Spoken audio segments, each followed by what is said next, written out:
So that goes to my second question, mental health, right? So I feel that mental health is not really taken seriously, but it's getting more awareness after the COVID, where there's a lot of things that happen. We lost people. So I would like to ask for the mental health question. Do you think the maritime industry is doing enough to combat this stigma? And what more can be done to support environment for those struggling with mental health problems? Siti, would you like to start? Thank you. Otherwise, I would have gone again. 3, 2, 1. Talk to me. An SMOU production. Seize the day.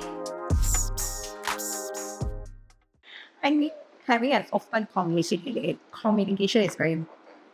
Just making the seafarers comfortable and letting them know that there are people around a supportive system. I think that's important for us to foster within the whole company structure.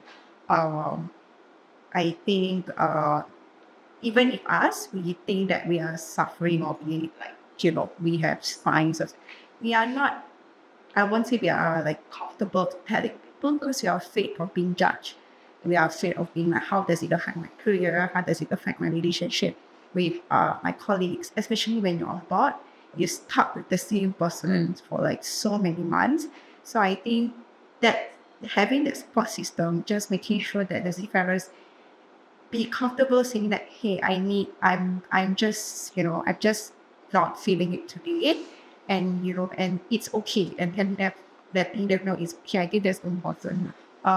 If we foster that kind of environment, then your colleagues, your fellow seafarers that actually support it. Like let's say, even if you're not saying it, if you have that environment, you're like, okay, maybe this person is not, it's just not a good having a good day.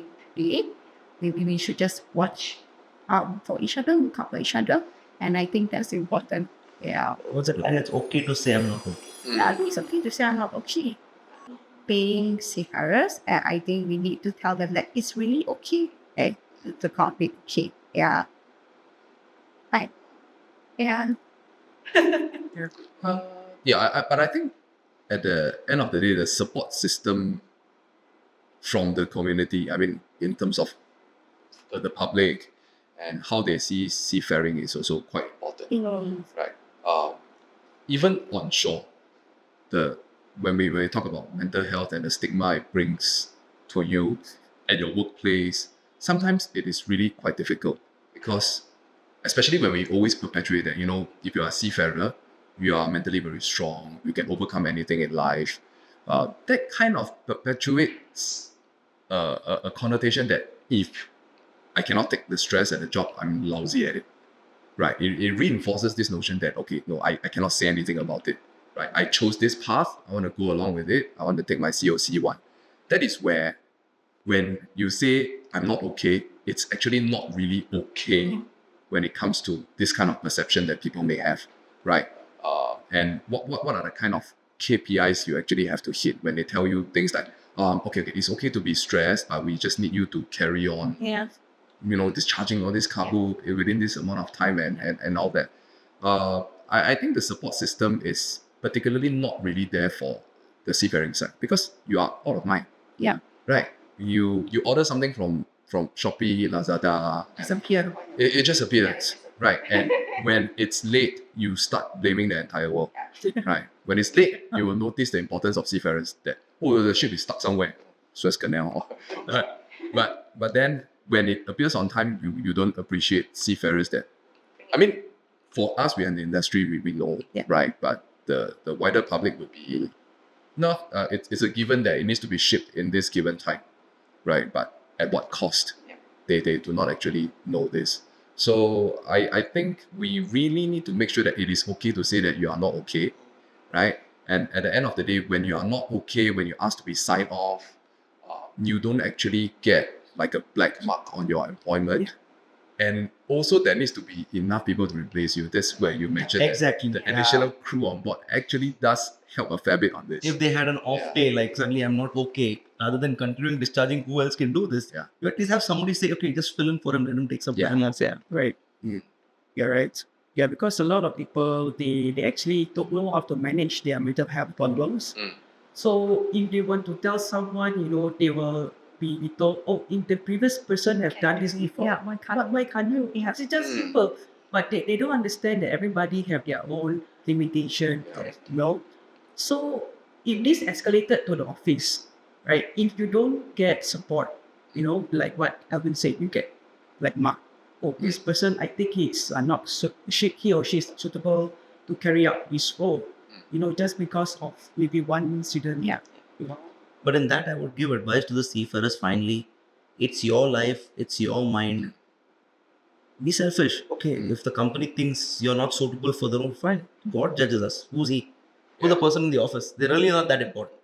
As long as you're true to yourself and your job, you just worry about yourself and you being judged by your own, whichever faith you believe in, you'll be judged by that supreme power.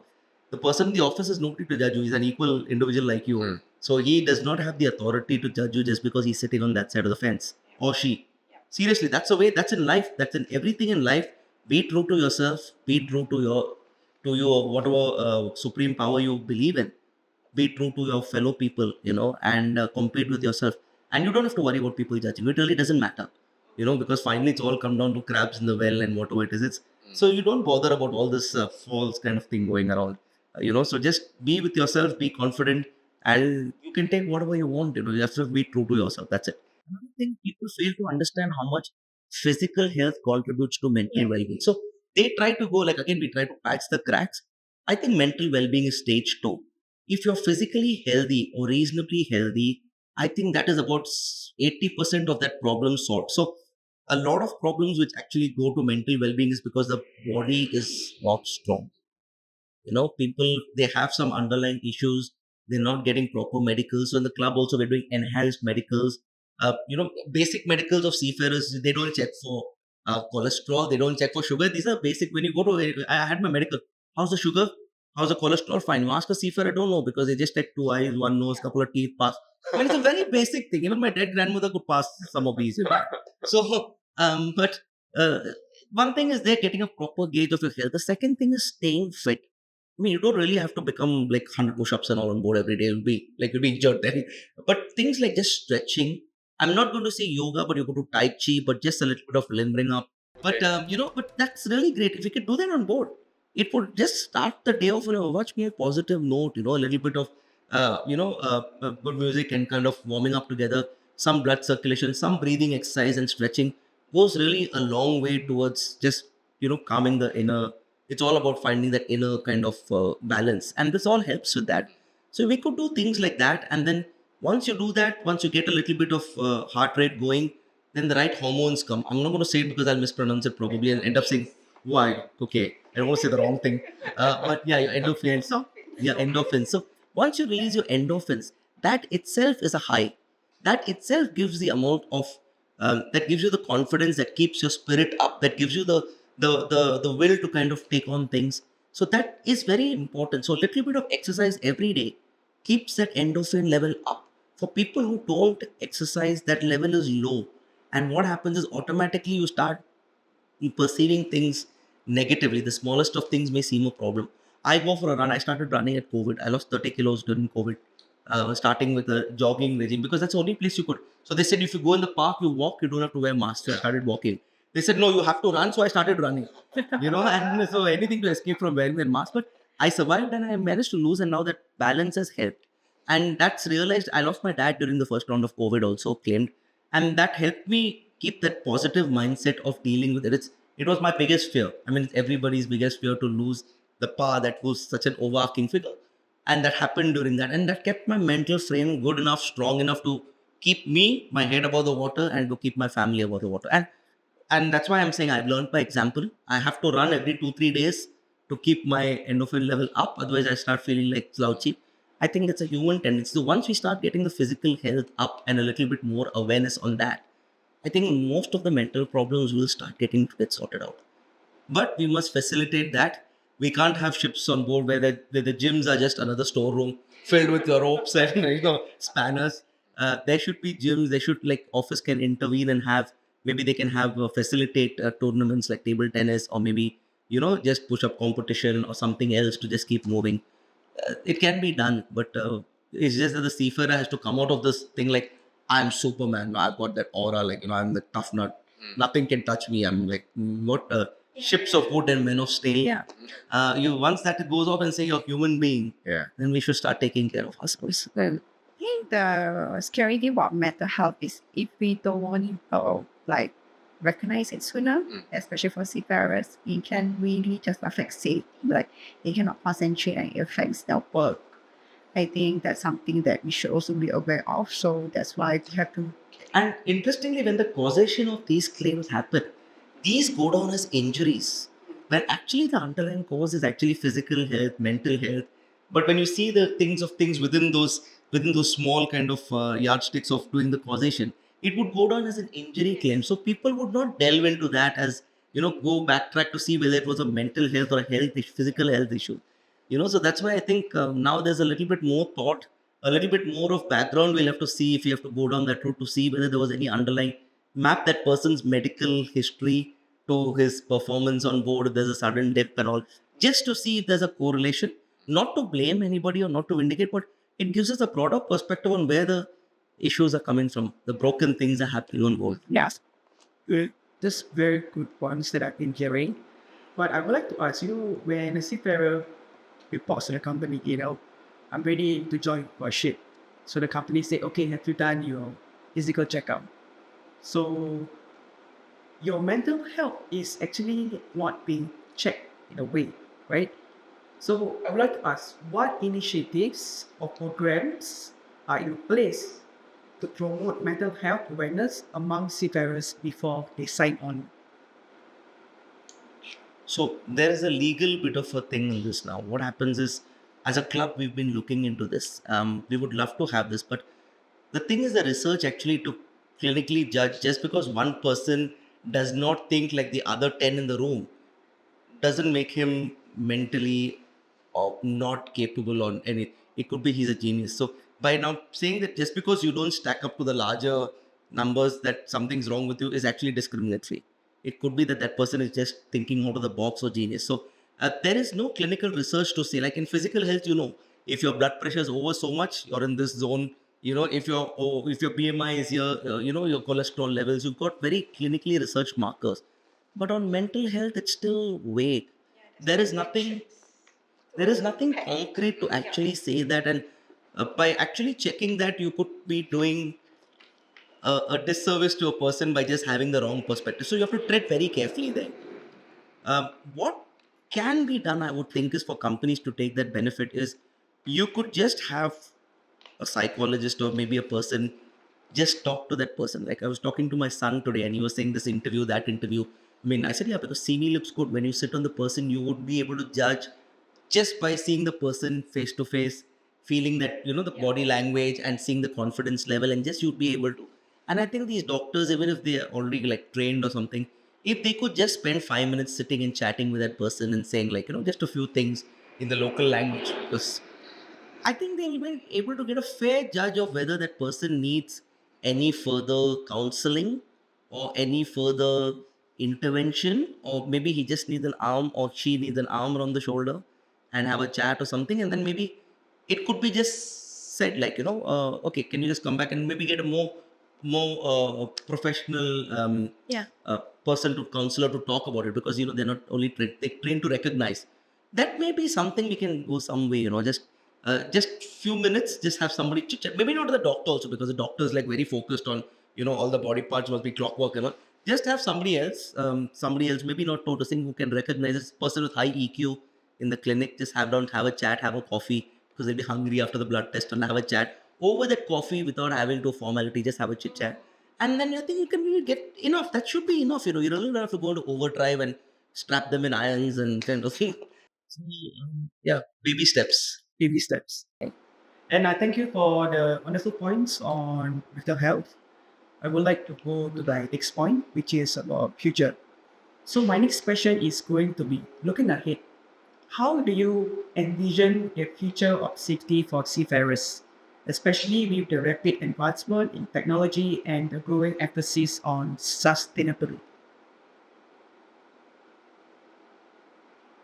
Seti, would you like to go first? I think like you mentioned, AI plays a big role. It's gonna play a big role. I think use all these technology can help like, maybe predict workings and then we can discover like, when's your next maintenance. Like, okay, I think we should embrace it and, maybe streamline the work the crew, maybe all these, then, if you like the on the seafarers as well, yeah, I think that should be something that we embrace.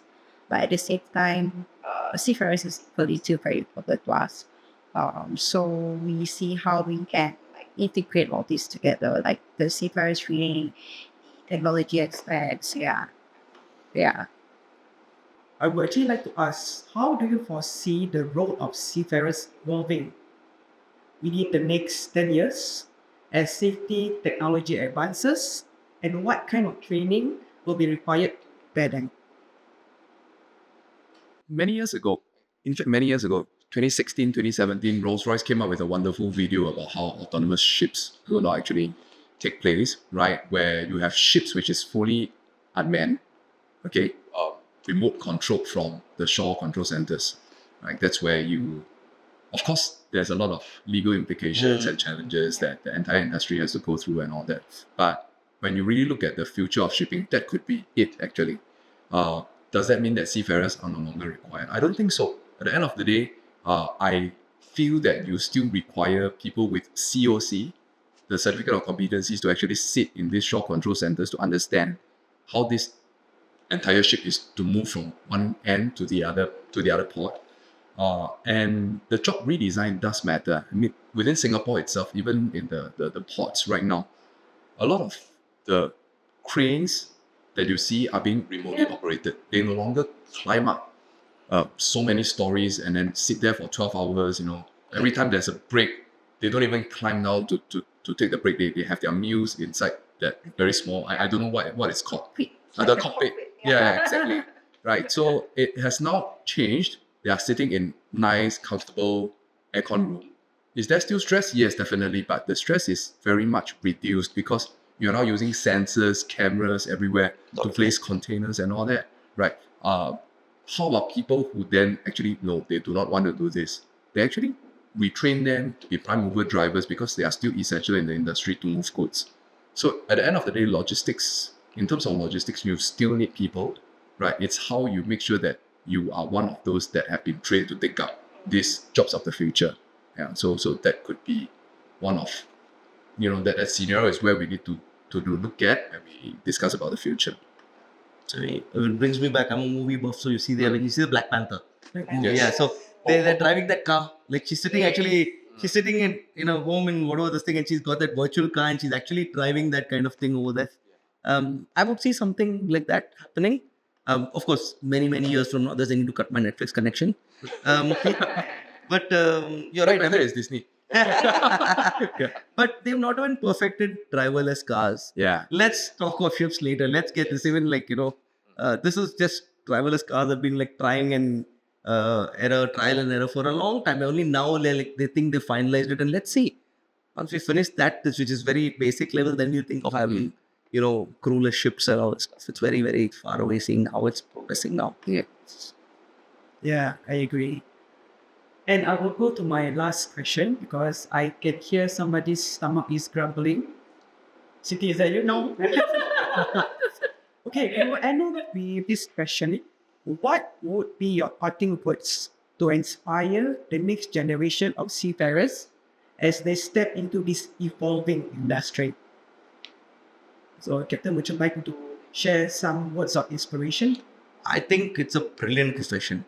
If I had to go back 35 years in the past when I was in high school and I had to choice to change my profession, I wouldn't. And that speaks volumes. I'm very proud. It's made a man out of me. It really puts people on a different thing. It's a great profession. Unfortunately, maybe it's no longer among spoken like the Harvards and this business school, that business school, but it's a very reputable position. I mean, you're in charge of a ship. Imagine it, command of that. It's a different thing altogether. Forget about what your neighbor thinks, but when you get inside, I can tell you what anyone inside would think. You'll be very proud of yourself. Carry yourself with pride, and we're there to help. I mean, it's a transition. Everyone thinks of it like don't listen to the news, because you only see shipping in the news if something goes wrong. And that's quite a escalated picture. But otherwise, it's a great profession. Go for it, and we're there to support you in whatever change comes. Assure everybody is looking to make it even better. The MP is going great grounds actually. I'm seeing with the sailship program or sail map program is beautiful.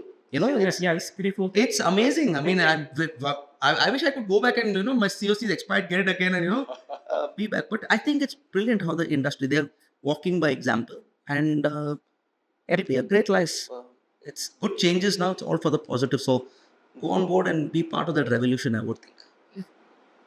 Yeah, Siti, you have anything to say, like for example, seafarer, is asking inspirational words from you. I think just to tell the seafarers that they are what I would say like important, they are essential to us. They will remain essential to us for many, many years. And it's gonna be a fun future. We're gonna hit into a multi-field future. You don't know what's gonna happen, but you have people around you to walk through these journeys that are with you. So I think like Captain Harry mentioned, like, we have each other. We are going to be there for you, and just remember you are important. Yeah. How about you, Alvin? If a seafarer, what do you? I think I don't want to sail anymore. I want to stop sailing. This industry, this evolving industry is not for me. Why would I want to sail when there's so many jobs at Sean? So what kind of words of inspiration, or what kind of words will you actually tell the seafarer? I would say, great, stop sailing. Yeah, because the maritime industry is so vast. So even if you stop sailing, the training that you have when you actually start sailing, it brings you to many places, right? Anywhere you go, in the past, we have always, go all the way to master, all the way to chief engineer, COC1, it brings you to many places. Yeah. That still holds true today, right? But the entire industry has actually mapped out, under Skills Future, under the Future Economy Council, the various skill sets. So for example, COC3, right? You decide to stop sailing when you're at COC3, what are the jobs that you can go into, right? Or COC2, COC1, what are the jobs you can go into? Doesn't mean that if you think that now you need to make a career switch, you are stuck here forever, right? That becomes very, you're either a cadet or you're a master. So in between, you've got no future, which is absolutely not true, right? And we understand that there's this change. So if a seafarer were to tell me that, today I want to stop sailing because I have changing needs. I now want to start a family. I have kids. I want to be there for them. And we know that, despite the fact that we are trying to push for more seafarers, to attain a higher certification, but family is important as well, right? And we don't want to take this away from them, because end of the day, it is a job for you to provide for the things that you want in life, right? So if you tell me today that I want to stop sailing, I would say, sure, but don't waste your skill sets, right? Go into the maritime industry, go look for Siti. That, Yeah. inside, can I that? Hurry. Go for Captain Hurry. I think they'll look for her only. Who look for an old fart like me? Right, insurance, loss prevention, and all those kind of things. There are many terms inside where people talk to them. You're a seafarer, you understand. You understand very well. And your words actually hold weight in the maritime industry.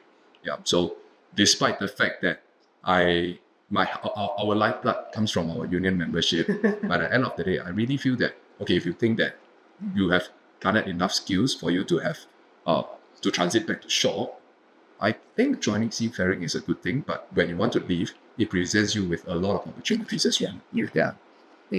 And what about you? I mean, as a seafarer amongst us, you've been asking us all the questions. Yeah. So what about you? I mean, I'm sure you've given it in version 1 and episode 1, but as a seafarer, how do you feel?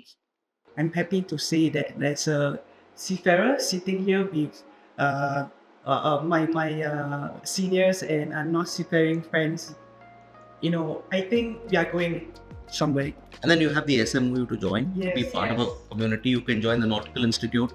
There are a lot of professional organizations who have a lot of support, and the community and the camaraderie is there. Yeah. So I would like to thank Alvin, Harry, and Siti from the bottom of my heart. And thank you for giving me this opportunity to sit down and discuss with you guys. So thank you very much. Thank you. Thank you. No cry. Happy World Maritime Day. Yeah, happy World Maritime Day. Okay.